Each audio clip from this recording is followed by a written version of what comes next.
Terima kasih. Assalamualaikum warahmatullahi wabarakatuh. Suara saya jelas ya? Jelas. Ya. Alhamdulillah rabbil alamin. Wassalatu wassalamu ala asyrafil anbiya'i wal mursalin wa ala alihi wa sahbihi mayamin. Allahumma salli ala Muhammad wa ali Muhammad. Tema ini memang seperti klise, tapi sesungguhnya menurut saya ini salah satu tema yang paling penting untuk kita terus diskusikan, perbincangkan, dijadikan bahan renungan. Kenapa? Karena sedikitnya dua alasan. Alasan yang pertama, keluarga ini kan sendi sosial, sendi kemasyarakatan yang paling sentral dan merupakan sumber kebaikan, tapi juga bisa jadi sumber keburukan kalau keluarga itu tidak damai, kemudian gagal mendidik anak-anaknya, ya. Nah, karena itu ini menjadi penting, apalagi belakangan ini kan institusi keluarga ini mendapatkan gempuran hebat ya. Gempurannya bisa dari falsafah-falsafah baru yang di dalamnya orang mengatakan nggak pengen nikah, atau kalau nikah nggak pengen punya anak, ya. Kemudian belum lagi bagi orang yang sudah menikah, sudah berkeluarga, tiba-tiba ada problem ya. Zaman sekarang ini kan sumber stres tuh makin banyak ya. Dulu orang hidup sederhana, uangnya sedikit sudah cukup untuk memberi makan keluarga. Sekarang biaya hidup itu besar, meskipun sebagian besarnya itu sebetulnya terdiri dari artificial needs, kebutuhan yang sebetulnya kebutuhan yang dibuat-buat, yang sebetulnya bukan kebutuhan ya, termasuk gonta-ganti HP lah, karena banyak acara jualan baju lewat Shopee yang nggak perlu belanja-belanja lah, ya, kuliner makin banyak sekarang, dan justru ketika orang makin stres, pergi banyak makan ke sana kemari, harga makanan juga tidak murah, ya, dan banyak sekali ada artificial needs, sehingga orang butuh duit banyak. Kalau duitnya kurang itu menjadi sumber stres, bisa menjadi sumber pertengkaran antara suami istri, ya. Anak-anak sekarang kadang-kadang kalau tidak dididik dan diajarin dengan benar, saya lihat bahkan di kalangan duafa masih SMP sudah diberikan motor, jangan ngomong HP ya. Saya lihat mereka sudah diberikan motor, itu menjadi sebuah kebiasaan meskipun harus ngutang-ngutang ya. Itu bisa menjadi stres. Belum lagi nanti dalam keadaan stres ketemu teman-teman lama lewat Facebook, lewat reuni, lewat segala macam, itu juga bisa menimbulkan ketegangan di antara suami istri ya. Ditambah banyak lagi soal lain, tekanan pekerjaan. Dengan adanya pandemi, orang sekarang bekerja online atau hybrid, bukannya itu menyebabkan orang makin santai, tapi makin sibuk. Kalau dulu itu bekerja 5 hari seminggu mulai pukul 8 sampai pukul 5, sekarang boleh dibilang kerja 7 hari seminggu, malam, hari Sabtu, hari Minggu pun orang harus bekerja. Apa boleh buat, begitulah tuntutan bisnis. Sehingga orang komunikasi kurang, suami atau istri yang bekerja capek, tidak sabaran kepada pasangan hidupnya, kepada anak-anaknya, terlalu banyak gempuran kepada kehidupan berumah tangga ini, terlalu banyak. Tingkat kesetiaan juga menjadi berkurang ya. Belum lagi falsafah hidup orang yang selalu menuntut kesenangan bagi dirinya sendiri ya. Jadi seolah-olah bahwa kebahagiaan itu terletak pada menuntut gitu ya. Menuntut dari pasangan hidup. Ini juga bisa menimbulkan tekan luar biasa. Alhasil kita semua sepakat bahwa gempuran terhadap institusi keluarga makin besar, ada kecenderungan tingkat perceraian bukan saja makin tinggi, tapi usia perceraian juga makin lama makin muda gitu ya. Jadi ini di satu sisi lembaga perkawinan dan lembaga keluarga ini adalah sumber dari segala kebaikan kalau dijalani dengan benar, tapi juga bisa menimbulkan ekses-ekses yang bukan hanya merugikan keluarga, tapi juga merugikan masyarakat. Ya, nah, kita sudah tahu mengenai soal ini. Saya hanya ingin menekankan bahwa di masa sekarang ini kepentingan untuk kita memiliki keterampilan merawat kehidupan perkawinan dan keluarga ini menjadi jauh lebih penting dibanding pada masa-masa yang lalu. Itu yang pertama. Yang kedua, penting kita mendiskusikan ini, dan ini juga kesalahpahaman tentang falsafah perkawinan, ini juga merupakan salah satu sebab rapuhnya institusi perkawinan. Di satu sisi gempurannya makin keras, di sisi lain cara pandang kita tentang perkawinan itu keliru, ya, bahwa menikah itu menuntut, suami menuntut dari istri, istri menuntut dari suami. Ya. Orang yang masuk ke dunia perkawinan dengan pendekatan menuntut ini punya risiko besar kecewa. Dulu mungkin ketika tradisi kehidupan perkawinan itu masih terpelihara, di zaman ibu saya, bapak saya, di zaman saya bahkan ya, umur saya udah 65 tahun, menikah itu selalu dipandang sebagai sesuatu yang sakral, sebagai ibadah. Sekali menikah kalau bisa selamanya akan terus hidup sebagai suami istri, ya. Tapi pemahaman tentang ini makin lama makin hilang karena berbagai sebab. Mungkin keluarga yang tidak punya cukup waktu untuk mendidik anak-anaknya ketika mau memasuki dunia perkawinan.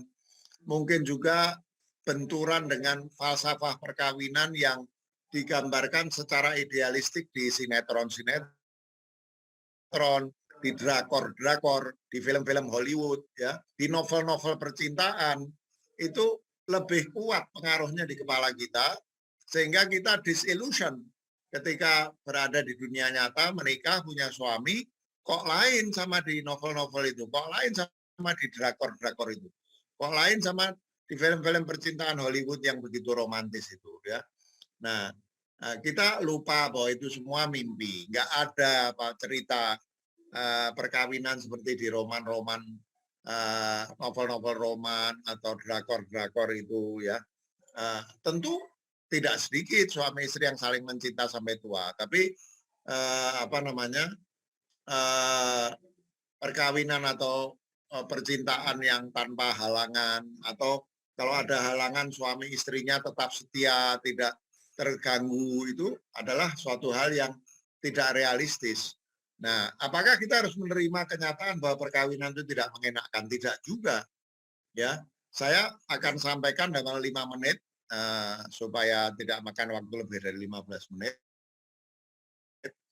Saya ingin sampaikan bahwa, jadi begini, ketika seorang petinju siap menerima pukulan dari musuhnya, baik dengan menghindar atau bahkan terkena pukulan itu, tapi kemudian dulu Muhammad Ali terkenal dengan tekniknya rope a dope. Kalau dia dipukul, dia melenting ke belakang ke tali ring, sehingga pukulan itu berhasil dia netralisir. Terkena, tapi terkenanya tidak parah. Atau seorang petinju yang berlatih dipukul terus, salah satu latihan petinju itu kan dia dipukul perutnya, kepalanya, sehingga terbiasa menerima pukulan keras, sehingga ketika dipukul tidak selalu harus jatuh gitu, ya. Nah, kita kalau keliru masuk ke lembaga perkawinan dengan falsafah dan pemahaman keliru, belum apa-apa mau nuntut, beranggapan bahwa perkawinan itu tempat seneng-seneng dalam makna dangkal, ya, cara seneng-seneng yang dangkal. Nanti saya akan sebutkan suatu cara seneng-seneng yang tidak dangkal, ya. Nah, orang kalau masuk ke lembaga perkawinan seperti itu, dan ini sudah tidak banyak diketahui oleh pasangan muda, itu makanya bagus sekali hari ini ada Kak Seto yang sudah sangat berpengalaman, Mbak Syahnas juga, terima kasih kepada Kak Seto dan Mbak Syahnas. Kita memang ingin berbagi antara lain tentang falsafah perkawinan yang sebetulnya terdengar seolah kuno, tapi itu adalah falsafah perkawinan yang paling modern, yang paling foolproof, yang paling berisiko kecil bahwa perkawinan itu akan apa namanya goyang gitu. Apa itu? Kita harus ingat dulu ada satu ayat Al-Qur'an yang di dalamnya Allah SWT mengatakan alladzi khalaqal mauta wal hayata liyabluwakum ayyukum ahsanu amala. Allah adalah yang menciptakan mati dan hidup untuk apa? Untuk menguji siapa di antara kalian yang paling baik, yang paling baik apa namanya?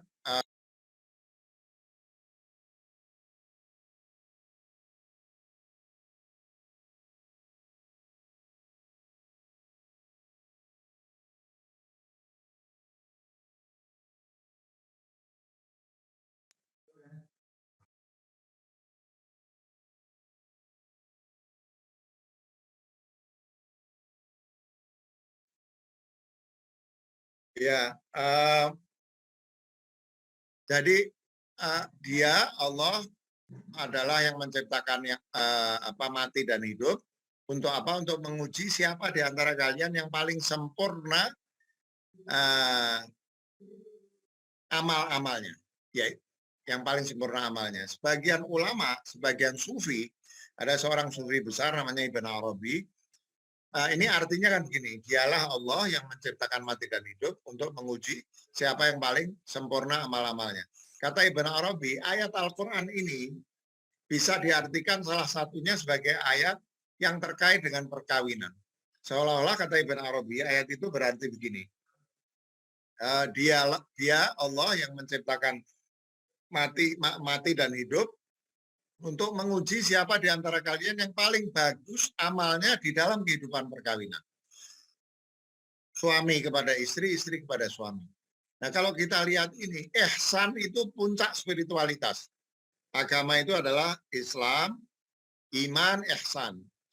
Islam itu menjalankan syariah, iman itu meyakini dengan refleksi, dan yang ketiga adalah ihsan.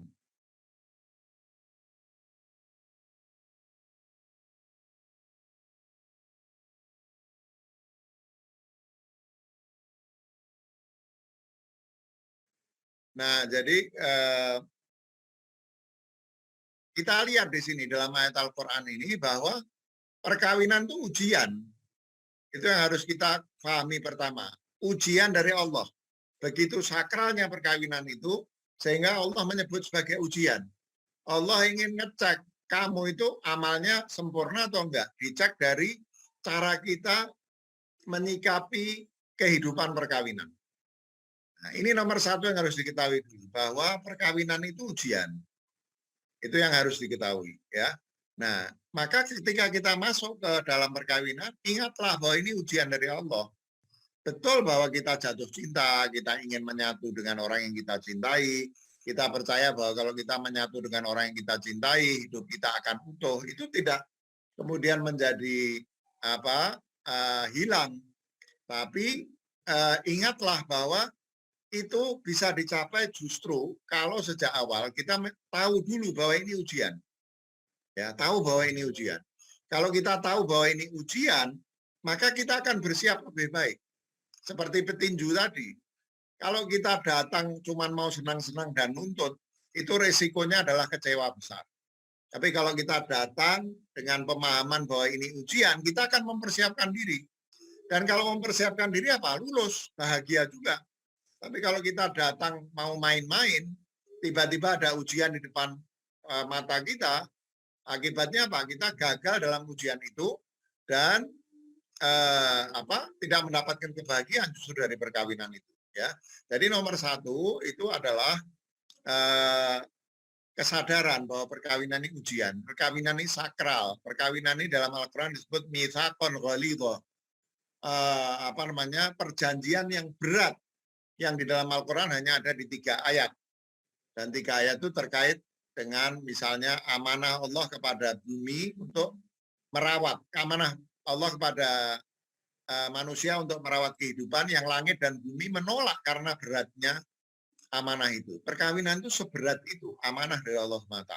Jadi masuklah perkawinan dengan pemahaman bahwa perkawinan itu sesuatu yang sakral dan merupakan ujian. Nah, kalau kita sudah punya pemahaman itu, nanti insya Allah karena kita siap, problem-problem yang datang itu tidak akan kita anggap sebagai sesuatu yang besar sampai menggoncangkan kita. Problem yang datang itu kalau kita memberikan meaning kepada satu urusan, termasuk perkawinan, meaningnya itu tidak lain daripada menjalankan amanah Allah. Dengan meaning yang tinggi itu, problem yang datang secara relatif menjadi ringan. Tapi kalau meaning kita mau senang-senang, maka ketika ada problem, gempurannya menjadi sangat hebat. Ya, jadi satu, berilah meaning setinggi mungkin kepada perkawinan sebagai ujian dari Allah SWT, sebagai amanah dari Allah SWT. Ya, di dalam ayat Al-Quran surat Ar-Rum itu yang biasa dikutip di undangan-undangan, disampaikan oleh para khotib, dikatakan apa?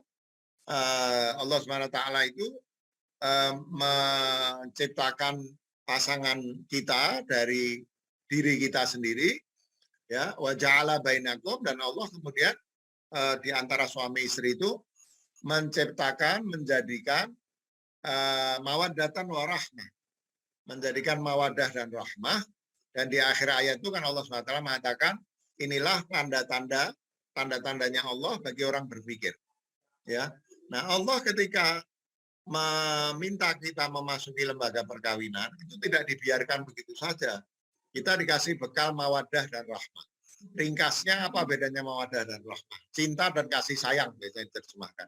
Apa bedanya cinta dan kasih sayang? Mawadah atau cinta itu adalah kecenderungan kepada pasangan hidup kita karena kesempurnaan pasangan hidup kita.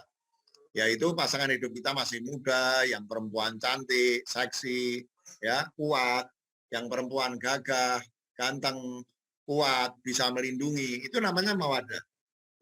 Jadi kecenderungan kepada seseorang karena kesempurnaan orang itu. Allah memberi itu natural, itu fitri. Jadi kita diberi itu. Ketika kita belajar di tahun-tahun pertama perkawinan, itu kita dikasih insentif sama Allah. Insentifnya mawadah. Kesempurnaan pasangan kita, masih muda dan lain sebagainya. Nah, ketika kita sudah mulai bisa belajar, itu Allah memberi kita rahmah. Rahmah itu belas kasih. Meskipun pasangan kita sudah tidak sesempurna ketika di awal-awal, umurnya makin tua, yang laki-laki mungkin juga mulai botak, mulai ubanan, perutnya mulai membuncit, yang perempuan juga mungkin sudah tidak semuda dulu, dan lain sebagainya. Allah memberikan bekal rahmah. Jadi belas kasih. Belas kasih itu apa bedanya mawadah sama rahmah?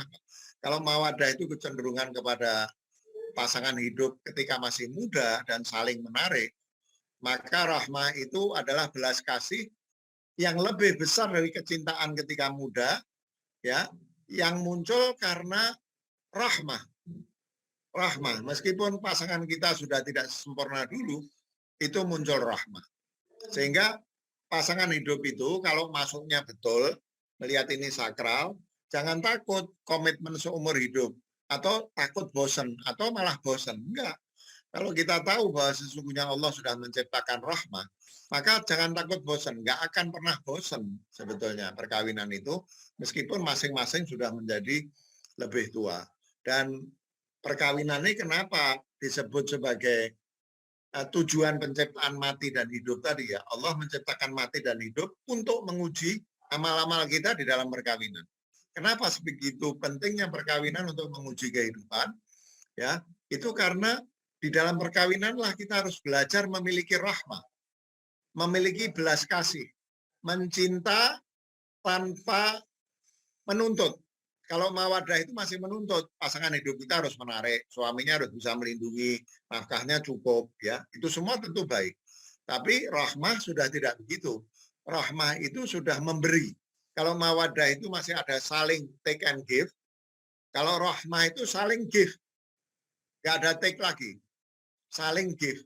Nah, kalau kita sudah berpindah dari yang paling buruk itu take saja. Itu sudah kacau. Kalau orang menikah hanya take saja, itu kacau. Tapi boleh take and give waktu muda. Tapi ketika sudah mulai lama perkawinan itu dijalani, kita harus give saja. Rahmah itu keinginan untuk terus memberi karena belas kasih, bukan karena menuntut. Nah, kalau kita menjalani perkawinan dengan cara seperti ini, maka inilah yang disebut oleh Allah, ini ayat untuk orang yang merenungkan. Kita bisa belajar belas kasih dari perkawinan. Dan ingatlah, ini sebagai penutup, Rasulullah mengatakan apa? Takhallaqu bi akhlaqillah. Berakhlaklah kamu dengan akhlak Allah. Hidup di dalam Islam itu adalah belajar menanamkan akhlak Allah di dalam diri kita.